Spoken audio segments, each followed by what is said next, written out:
자, 이제 골조 작업이 끝났고요.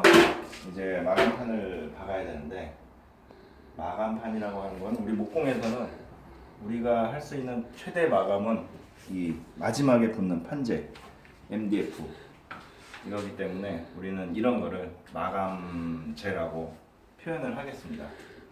우리 이제 마감판은 MDF고요. 이제 골조에다가 MDF를 박아야 되는데, MD 한 장 반장 규격에 맞게 지금 상을 걸어놨으니까 본드칠을 해줘야 되겠죠. 일단 본드칠을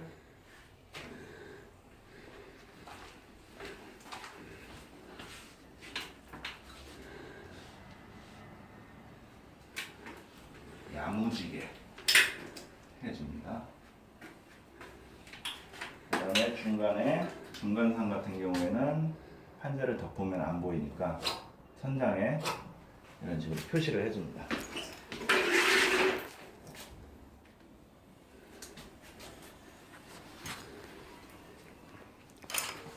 본드를 칠해주고,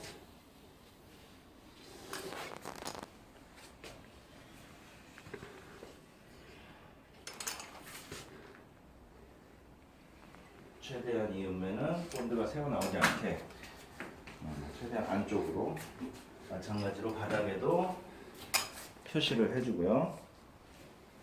이제 MD를 박으면 되는데, 그 전에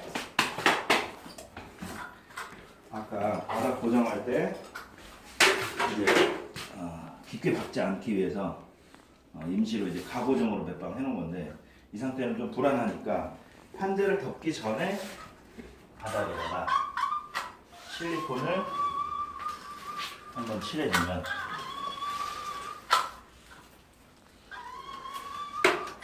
실리콘이 굳으면 짱짱하게 고정이 되겠죠. 자, 그럼 이제 작업 중인데, 현재 이 천장에는 마이너스 몰딩이 들어갈 거고요. 바닥에는 걸레발지가 시공이 될 겁니다. 그러니까 바닥 쪽은 조금 여유가 있고 천장은 여유가 얼마 없죠. 고로 상부 쪽으로 밀착을 해서 고정을 해줄 건데, 지금 이 코앞한 각이 이 먹선이랑 정확히 일치돼서 시공이 돼 있으니까 저기를 기준으로 상부에 일 차 고정을 해주고, 그 다음 바닥 꼭지점에 2차 고정을 해주고, 중간에는 이 MDF가 라인이 자동으로 맞겠죠. 그래도 혹시 모르니까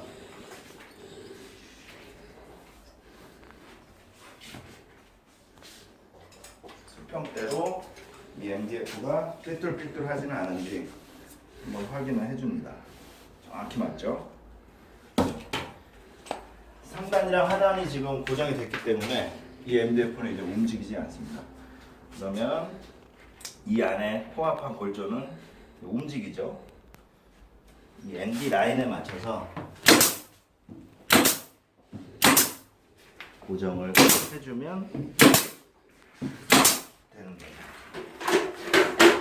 무슨 작업이든지 이 기준만 제대로 잘 잡혀 있으면 그 다음부터는 작업이 수월하게 진행됩니다. 자, 이 기준 라인이 정확히 고정이 됐기 때문에 그 다음부터는 그냥 박아주면 됩니다.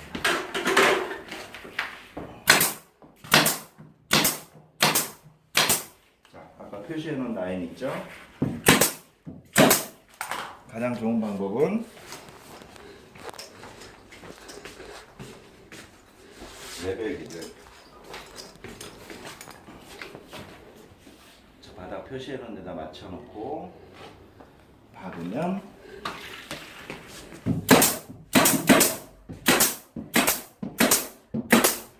상자리를 쉽게 찾을 수 있습니다. 하지만 이 과정도 어느 정도 기술이 숙달이 되면 굳이 레이저를 하지 않아도 이 바닥과 천장 라인이 눈에서 레이저가 나옵니다. 눈에서.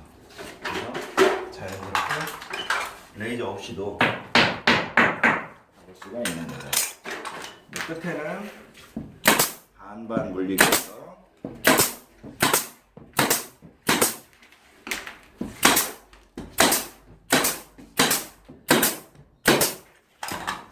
첫 장이 고정이 된 겁니다. 둘째 장부터는 밀착 시켜서 쭉 박아가면 되겠죠. 끝! 한쪽 면에 지금 MDF로 마감판 작업을 했는데요. 반대편도 똑같은 방법으로 박아주면 되는데 그 전에 저기 있는 전기선들이 지나가야 되기 때문에 배선 작업을 먼저 해야 됩니다. 이 앞에 마감판을 붙이기 전에 이 골조만 있는 상태에서 저 배선 작업을 해도 상관은 없는데 이 마감판을 붙이고 나서 하면 이 골조들이 다 고정이 되어 있기 때문에 구멍을 뚫는다든지 할 때 훨씬 수월하죠. 그리고 위치를 표시할 때도 한쪽에 지금 면이 쳐져 있기 때문에 위치를 표시하기도 훨씬 수월하죠. 여기 같은 경우에는 지금 콘센트와 벽등이 설치가 될 예정이고요. 자, 정해진 위치는 지금 이 라인이니까 상하 표시를 해놓고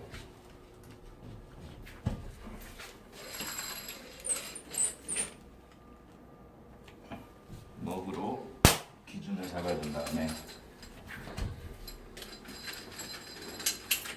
한 가지가 빠졌네요. 콘센트 플러스 스위치가 들어갈 겁니다. 벽등은 높이를 1600 높이에다가 해달라고 요청을 했고요.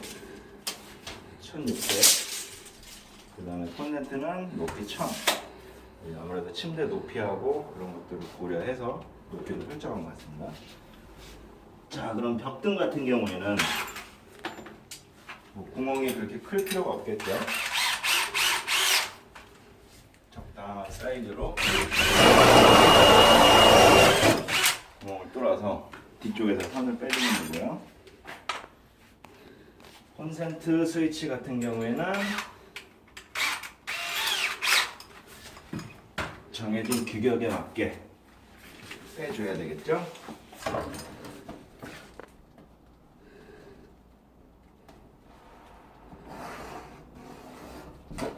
자, 높이를 설정했으면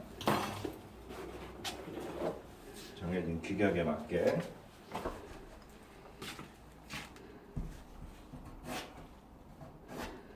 일단 콘센트와 스위치는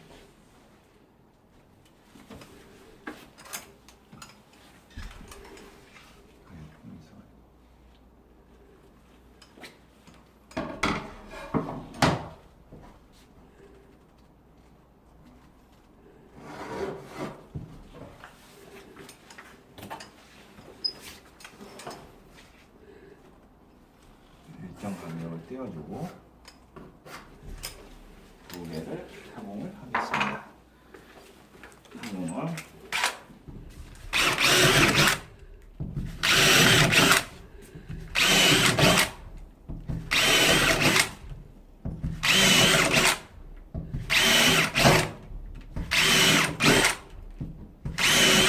구멍을 4개를 다 뚫어주면 직속위로 작업을 할 때 편하겠죠.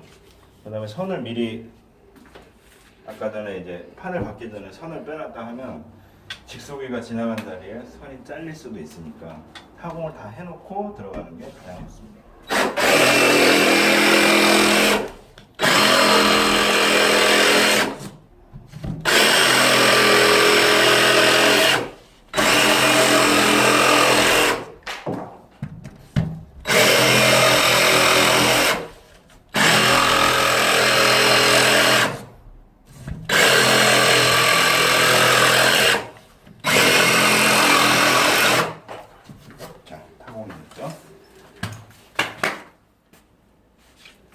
그럼 이제 뒤로 가서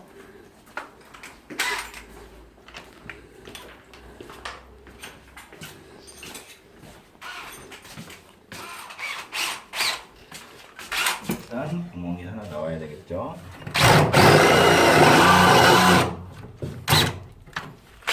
NG. 자, 이제 긴 벽체에 앞면과 뒷면은 다 MD가 부착이 끝났고요. 마지막 기역자 날개벽만 나오는데 요구한 치수가 내경 470 확보입니다. 근데 지금 현재 이 끝 지점에 그 470 지점에 먹을 때리지 않은 이유는 짧은 구간이기 때문에 골조 자체를 이 치수를 맞춰서 재단을 하면 먹보다 훨씬 정확한 치수가 나오겠죠. 다시 말하면 470이 확보가 돼야 되니까 골조에서 이쪽 끝 단면은 어차피 MDF로 마고리가 하나 붙어야 되니까 그 치수를 10mm를 빼주고 460으로 틀을 짜주면 가장 정확한 치수가 나오는 거죠. 그리고 이 벽체에 지금 수직하고 끝 라인이 정확히 다 맞아서 시공이 됐기 때문에 밀착을 시켜서 붙여주면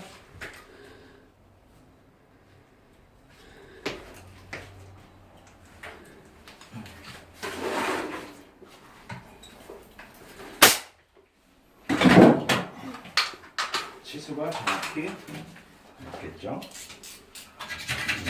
배선 때문에 미리 구멍을 뚫어놓은 거고요.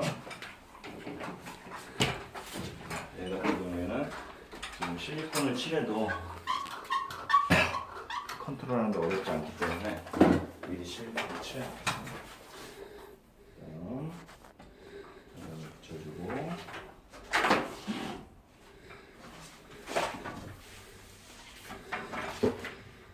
사이로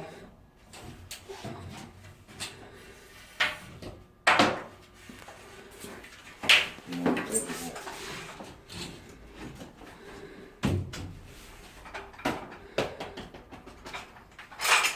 자, 이쪽 지점부터 이 벽체 끝 라인에 맞춰서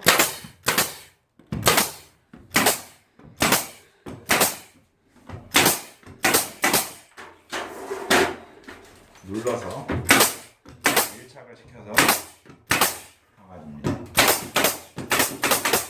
그다음 상부도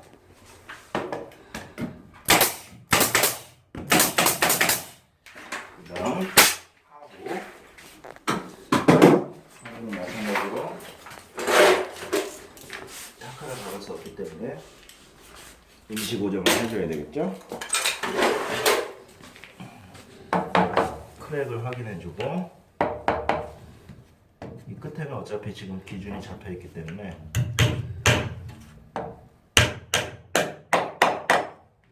이 정도만.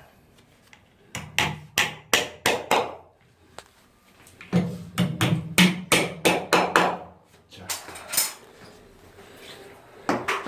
지금 중간에는 보강을 해줘야 되는데 일단 한쪽 면을 먼저 갖고선 보강을 하겠습니다. 그 이유는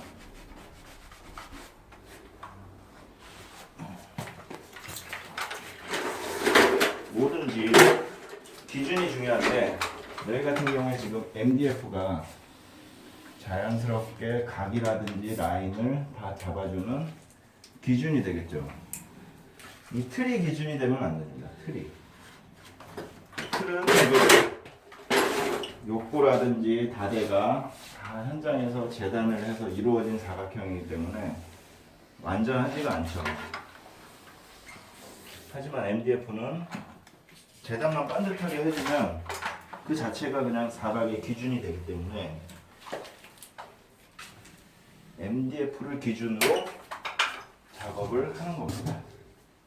자, 현재 이 상태에서 기준은 우측 하단, 우측 상단이 되죠. 중앙에는 이 벽체가 들어갈 수도 있고 나올 수도 있죠. 그걸 어떻게 확인하냐? MDF로 대보면 확인이 되는 겁니다. 지금 여기 같은 경우에 좀 반듯하게 쭉 맞았죠.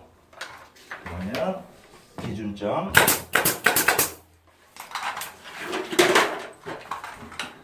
상단 기준점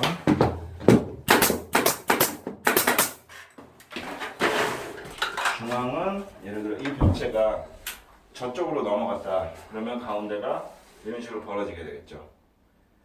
반대일 경우는 위아래를 대보면 가운데가 배가 불러 있겠죠. 그거는 이제 만약에 이렇게 돼 있다.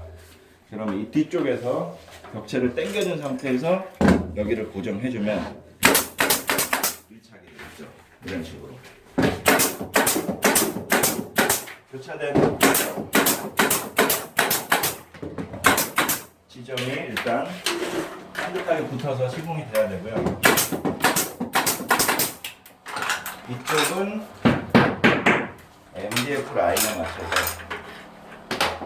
자연스럽게 골조가 MD보다 살짝 들어가도 됩니다. MDF가 기준을 잡아주기 때문에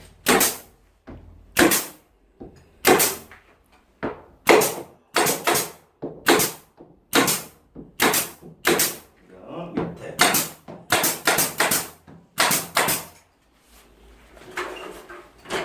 살짝 본드 닦아주고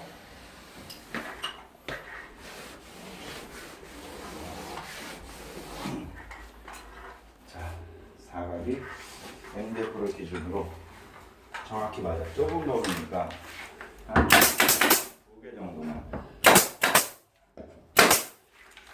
달아주면 틀을 먼저 짜놓게 되면 이 간격이 이 틀에 의해서 움직이지가 않겠죠. 그렇기 때문에 아까 같은 경우에 이 MD를 지금 조절을 해서 박아야 되는데 먼저 박아서 손해가 나는 경우가 생기는 거예요. 나중에 박아도 상관이 없기 때문에 작업 순서에 따라서 시간이 많이 차이가 나는 거예요. 커트. 자, 이제 마지막 판입니다. 막판이네요, 막판. 이 부분은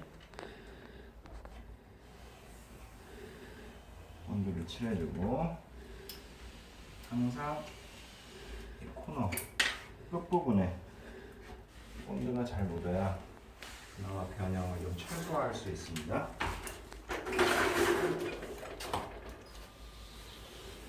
본드가 흘러나오더라도 두려워하지 말고 물티슈로 닦으면 되니까 흘러나오는 게 끝부분에 본드가 잘 묻었다는 증거입니다.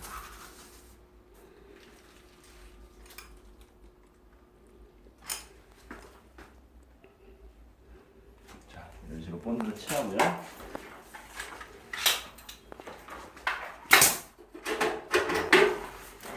이 마지막 판이 가장 중요한 판인데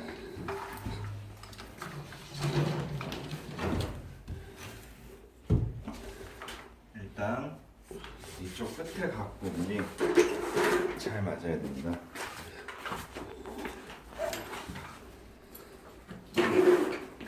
마찬가지로 기준 상단이 되겠죠.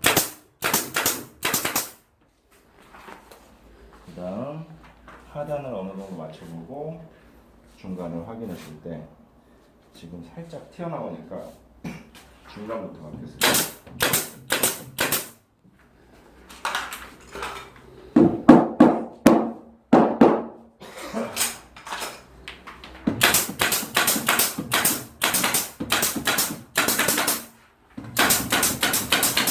항상 MD가 반듯할수록 없기 때문에 지금 이 코너는 아까 저 안쪽 MD랑 이 바깥쪽 MD에서 각이 잡혀있는 상태이기 때문에 그 기준을 따라줘야 되겠죠?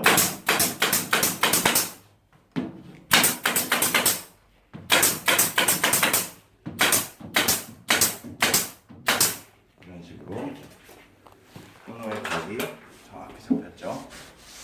흘러나온 본드는 물티슈로 깔끔하게 닦아줍니다.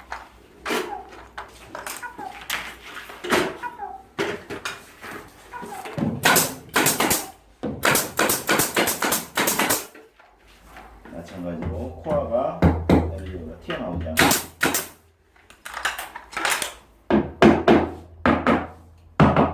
자, 조절을 아까 안에 그 속대를 살짝 짧게 잘라서 박았기 때문에 이렇게 쳐서 조절이 가능하죠.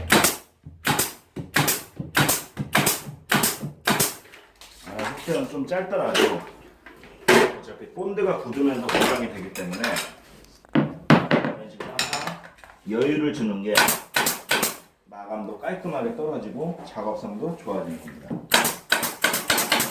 반대로 말하면 작업성이 좋아야 마감이 깔끔하게 나오죠.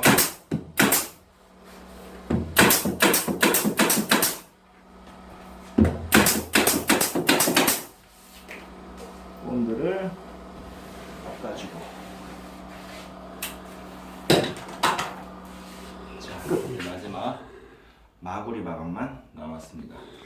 마구리라고 하는 것은 지금 현재 이 파티션을, 기역자 파티션을 도배를 할 건데요. 예를 들어 이 안쪽 도배와 이 바깥쪽 도배가 색상을 틀리게 할 수도 있겠죠. 그러면 이 끝부분에서 뭔가 양쪽으로 구분 지어질 수 있는 그런 마감재가 필요한데, 그게 바로 이 마구리가 하는 역할입니다. 그리고 이 마구리는 이제 필름 마감을 하게 되는데요.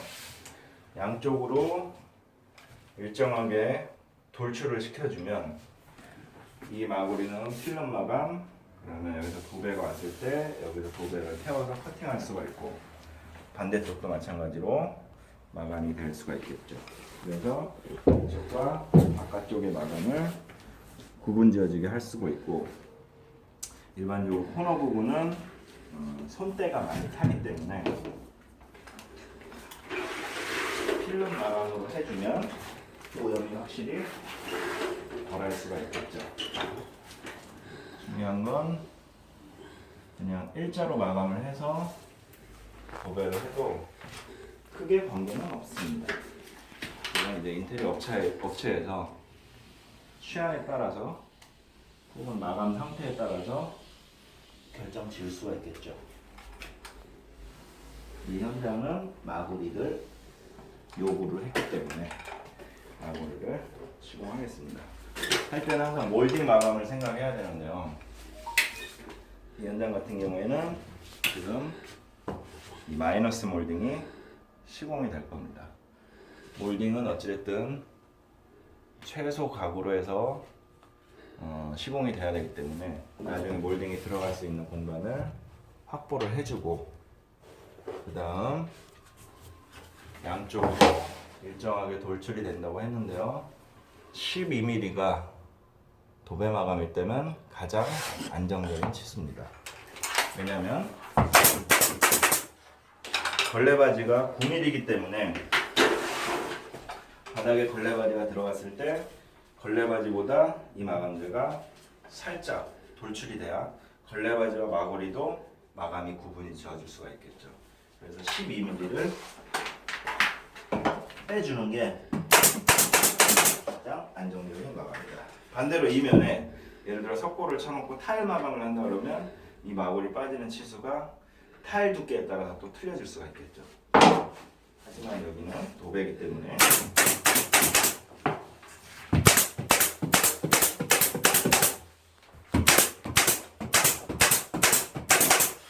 필름 마감 같은 경우에는 가능한 한 F30보다는 핀 자국이 가장 적은 실타카로 시공을 해줘야 마찬가지로 필름 마감도 깔끔하게 떨어질 수가 있겠죠.